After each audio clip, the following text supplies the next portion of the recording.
पराई नारी की वो सब करने से बसा एक परिवार। कहानी में कॉलेज की अनगिनत लड़कियों की वो सब करने के बाद आकर्षक व्यक्तित्व वाले एक लड़के की शादी हुई तो उसने शानदार सुहागरात मनाई अपनी कुंवारी दुल्हन के साथ। जतिन का व्यक्तित्व भी बहुत आकर्षक था। गोरा, सुंदर, लंबा और बहुत मिलनसार। स्कूल से कॉलेज तक उसके किस्से हमेशा चर्चा में रहे। वह हाथरस का रहने वाला था तो स्कूल के दिनों में सीनियर्स ने उनकी खूब मारी।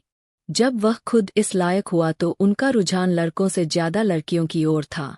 उसके व्यक्तित्व ने उनकी हथेली पर लाइन ऐसी बनाई कि जिस लड़की की ओर उसने मुस्कुरा के देख लिया, कुछ दिनों बाद वही लड़की उसकी मोटरसाइकिल पर नजर आती थी। उस लड़की की जगह दूसरी लड़की 6 महीने के अंदर ले लेती। तब तक जतिन उस लड़की का पूर्ण भोग लगा चुका होता।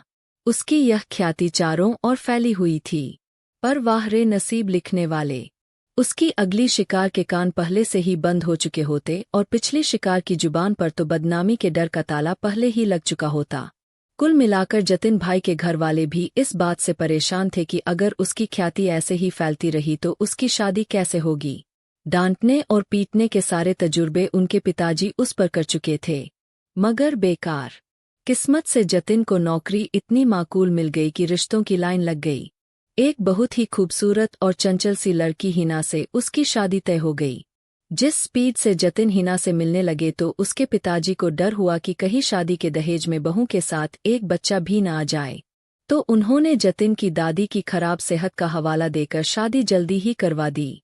बहू बहुत सुंदर थी तो जतिन के घर वालों का मान सम्मान रिश्ते बिरादरी में और बढ़ गया। शादी के बाद विदा होकर जब हिना घर आई तो जतिन के घर की परंपरा ऐसी थी कि नई बहू सास के साथ सोती थी। जतिन ने बहुत हाथ पैर पीटे, पर बात नहीं बनी, तो जतिन की पूरी रात करवटें बदलते बीती।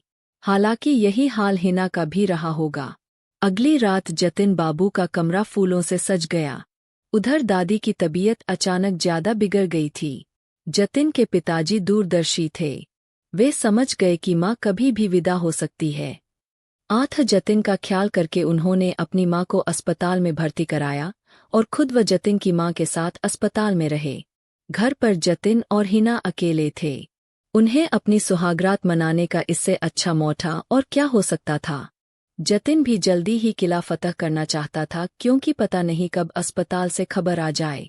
जतिन और हिना चूंकि पहले मिलते रहे थे तो फॉर्मेलिटी की आवश्यकता नहीं थी, तो जतिन सीधे मैदान में कूद पड़े और किस शुरू हो गई।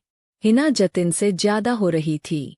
जतिन तो पता नहीं कितनी तोड़ चुका था, पर हिना पाक साफ कुंवारी थी। पर घर पर भाभी और भैया की रासलीला छिपकर कई बार देख चुकी थी, और रही सही कसर मोबाइल पर मूवीज ने पूरी कर दी थी।